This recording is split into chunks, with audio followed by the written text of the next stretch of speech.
Vamos a hacer un conversatorio aquí con nuestro compañero, el doctor Diego Bedoya. Bienvenido, Diego. ¿Cómo estás? Muchas gracias, Alfaro, por tu invitación.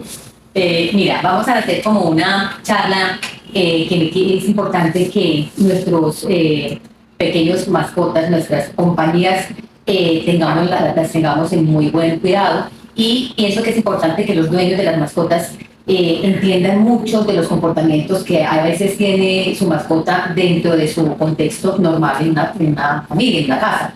Entonces, quiero que me cuentes qué pautas podemos tener los dueños de los animalitos cuando la mascotica empieza como con ciertos comportamientos no muy normales en el entorno pues, donde viven ellos normalmente. Ok, entonces pues sí, el primer filtro para un diagnóstico veterinario casi siempre va a ser el propietario, porque es quien convive más con la mascota, quien conoce, digamos, sus hábitos, sabe cuál es el comportamiento habitual de ellos. Entonces cuando empiezan a notar un comportamiento fuera de lo normal, que empieza a aislarse, que está reaccionando de mala manera cuando se va a tocar, entonces puede estar pasando algo y es momento pues como de llamar al veterinario para poder hacer una revisión general. Sería pues como el primer paso. Después de la consulta o en el momento de la consulta, el médico ya con su experiencia, con el tacto, la palpación, todo el examen físico general de la mascota, puede saber de pronto hacia dónde va orientado el problema. Bueno, yo pienso algo, Diego, que para mí pienso que ustedes como médicos veterinarios en el área de la medicina son como los pediatras en los humanos. Me explico. Ustedes tienen que aprender el idioma de ese comportamiento del animalito, porque él no habla, él simplemente hay un cambio de actitud, hay un sitio donde le duele, pero no le dice me duele aquí, me duele allá, como pasa en pediatría con los niños. Entonces pienso que es muy importante esa parte de la clínica de ustedes para poder orientar al dueño del animalito. Es importante también tener en cuenta que ese animalito es más que un animal, valga la redundancia, es parte de la familia. Es un animalito que lleva 10, 8, 5, 6, hasta 20 años acompañando a todo el entorno familiar, y cuando le pasa algo a ese familiar, obviamente hay una tristeza muy grande, y yo pienso que ustedes son muy importantes en esa parte. Sí, claro, la experiencia del médico y un examen clínico completo es importantísimo. Como lo decías ahorita, pues ellos no hablan, sino que basados en la sintomatología que nos muestran, ya uno puede ir de pronto orientando el caso clínico. Ahí es muy importante la ayuda diagnóstica, sobre todo el laboratorio, las imágenes diagnósticas, la ecografía, la radiografía. Todos ellos juegan un factor importante para uno poder llegar a un diagnóstico final y poder hacer un tratamiento netamente curativo. Bueno, hay algo que me llama la atención ahora, y es que el dueño del animalito ya es muy inquieto con respecto al diagnóstico que le dan a su mascota. Entonces, como hay tanta información, como ya hay tanta manera de averiguar, y pues es tanta información que tiene muchas veces una información muy errónea. Entonces, por decir algo, tiene un problema de diabetes y empiezan a buscar en internet qué es lo que tiene de diabetes. Ciertas cosas le salen a él porque dice que está orinando mucho, que está tomando mucha agua, que está muy dormilón, que, bueno, una cantidad de cosas. Entonces dice, sí, puede ser que tenga eso. Pero entonces ahí es donde ustedes tienen que jugar un papel muy importante, y nosotros en la parte de diagnóstico de laboratorio también tenemos que tener muy buena comunicación con ustedes, ya no tanto como con el dueño, sino ustedes, el médico, junto con la parte de diagnóstico, que es la parte de laboratorio. El laboratorio yo pienso que es muy importante porque te da mucha información. Te da mucha información que te puede abrir el compás o que te puede cerrar y decir, no era por aquí, es por otro lado.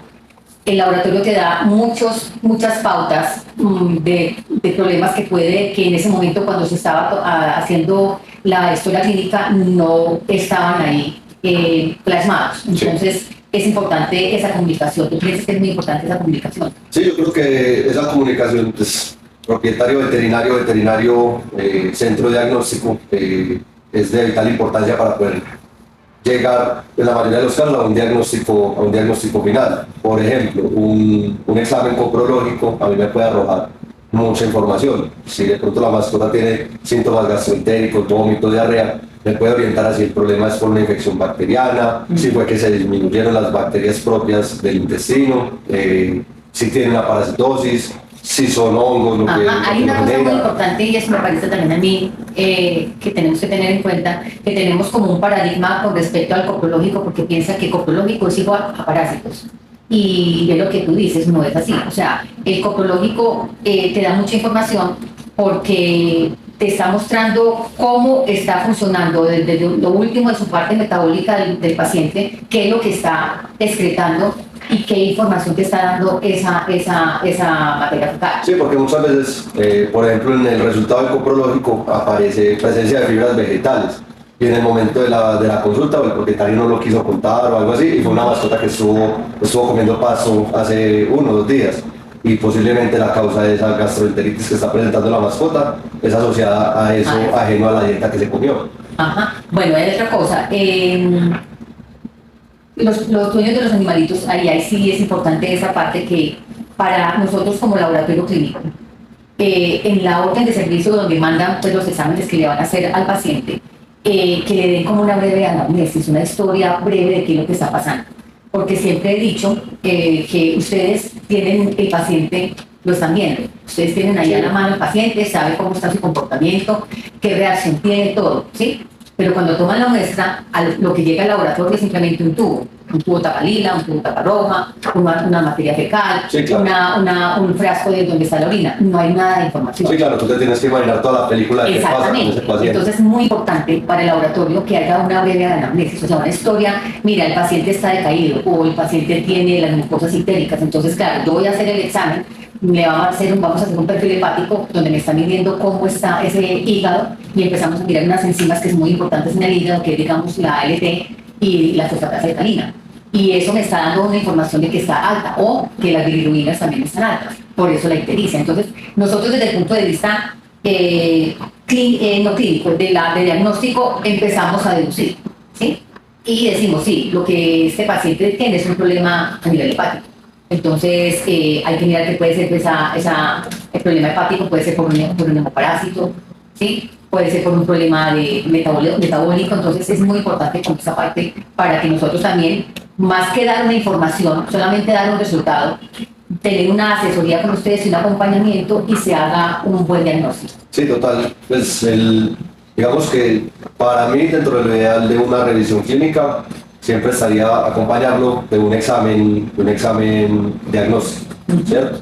Es decir, pues yo puedo ir a hacer un chequeo por rutina a una mascota que no está presentando ningún síntoma, pero que quieren saber que todo está en orden. Sí. Para poderlo saber, pues voy a tener igual que ayudarme de estos exámenes complementarios. Es decir, hay enfermedades silenciosas como la insuficiencia renal, la diabetes puede ser silenciosa la mayoría del tiempo y solamente muestra síntomas cuando ya el paciente está tendiendo a descompensarse, enfermedades de la tiroides también. Pues, entonces todo eso requiere un complemento desde la parte del laboratorio. Hay algo que ha pasado muchas veces en el laboratorio para hacer, digamos, una simple profilaxis, que es hacerle la limpieza de sus dientes a las mascoticas.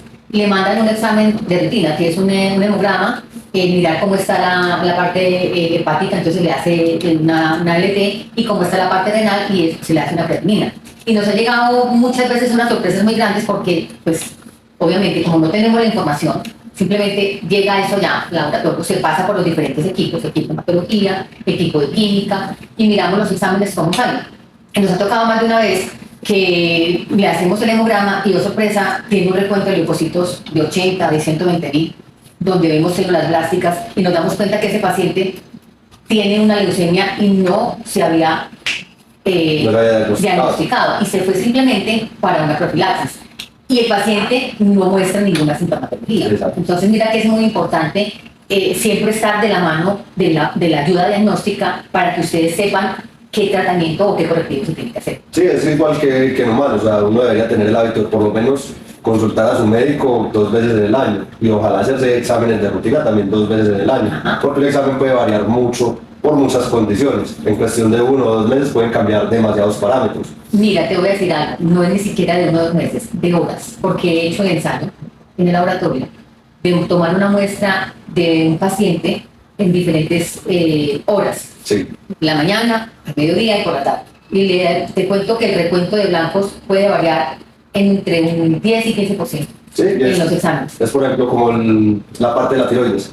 que para medirlo en los caninos lo ideal es en horas de la mañana, hasta antes de las 10 de la mañana. Porque Pero si lo vamos a medir en gatos, como tienden a tener hábitos nocturnos, es mejor medirlo en horas de la tarde.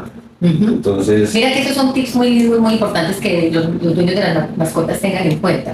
Lo mismo pasa, digamos, con el cortisol, que sabemos que el cortisol es la hormona del estrés y que tiene que estar muy calmado. Me ha llegado muchas veces al laboratorio exámenes que le están haciendo al paciente y sale alterado. Entonces le digo, pero es que él estaba calmado, él no presentó nada, no estaba nerviosito, se dejó coger, pero tú no sabes qué está liderando él en el momento de la toma de la muestra. Claro, que de todos modos es acumulativo y al ser la hormona del estrés, puede que hace 3-4 días tuvo una circunstancia muy estresante para él y todavía está circulando en el torrente sanguíneo. Ajá, sí señor.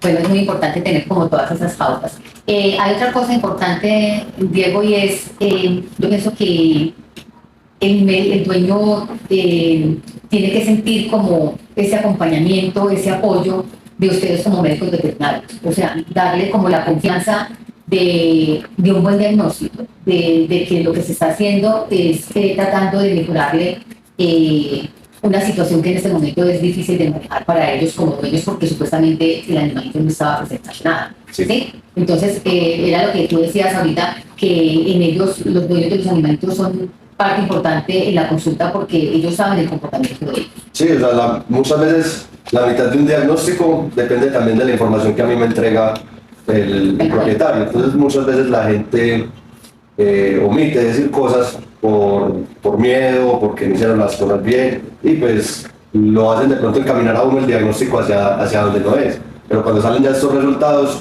no se da cuenta que sí era que era por el otro camino. Te hago una pregunta. Digamos, como nos fijamos tanto ya en internet y nos creemos médicos, psicólogos, ¿sí? Y entonces el pacientico ha estado con fiebre y dice que se le puede dar acetaminofén. ¿Sí? Sabemos que dependiendo de la raza, hay razas muy pequeñas y que esos medicamentos que muchas veces se utilizan también en la parte veterinaria, si no los sabes manejar en una buena dosis, puedes afectar gravemente o el riñón o el hígado. Entonces ellos no cuentan nada. Exacto. ¿Sí? Entonces cuando tú mandas el examen de laboratorio, te das cuenta que un animalito de 4 o 5 kilos, un Yorkie, inclusive 4 es mucho con un Yorkie, por ahí unos 3 kilos, ¿sí? Está descompensado, le vamos a hacer los exámenes y, oh sorpresa, la creatinina está en 10. ¿Sí? Y está en 10 no porque sí, eso tiene un proceso y nos damos cuenta de por eso. Exacto. Entonces por eso es importante para nosotros también. Sí, por ejemplo, en ese caso, por ese ejemplo, yo saber si fue que el propietario suministró un medicamento sin supervisión del veterinario a una dosis que no era, yo también puedo empezar a hacer un diagnóstico diferencial, o sea, si es suficiencia renal que me estamos en el examen de ese tipo agudo o de tipo crónico. ¿Y sabes cómo lo podemos manejar? Pues yo lo veo desde el punto de vista del laboratorio, porque cuando a nosotros nos llega, digamos, una creatinina de 10, le hacemos urea, y además de eso, el fósforo, ¿sí? Porque la urea no es que esté directamente relacionada con el aumento de la creatinina, pero cuando hay problemas renales severos, la urea sí se aumenta. Y me ha tocado ver también que se le hace, digamos, el fósforo y dan fósforos cuando es crónico, dan fósforos de 20, de 18, donde decimos esto aquí, el animalito no es un diagnóstico bueno, es más bien un diagnóstico reservado, pero también me he dado cuenta que cuando es agudo, el fósforo no sube tanto, sí sube, pero no sube a ese valor de 20, sino 14, 15, o sea, indica que todavía se puede recuperar ese... Todavía sí, puede trabajar por esos riñones. Por esos riñones, sí. ¿Más? Pues igual ya como la invitación con estos temas que vamos a estar tratando a lo largo del tiempo es poder asesorar al propietario, que tenga pues como idea de cómo funcionan las ayudas diagnósticas que nosotros en consulta sugerimos, que las hacemos pues a través del Centro de Ayudas Diagnósticas de Prever y que sepan pues que siempre es importante para el veterinario, para poder complementar o llegar a un diagnóstico final, hacer cierto tipo de pruebas diagnósticas. Sí, es muy importante. Entonces los invito, digamos, a los dueños de las mascotas, que sé lo importante que es una mascota porque hace parte de la familia, que sean muy honestos en las cosas en el momento de ir a la consulta para contar todo lo que está pasando, para poder dar un buen tratamiento a su paciente. Es muy triste ver que de pronto, si se omite una información, esa información pudo haber sido vital y se hubiera podido salvar de algún problema más complicado. Entonces, siento que es importante que haya una muy buena comunicación. Sí. Bueno, muchas gracias. Muchas gracias.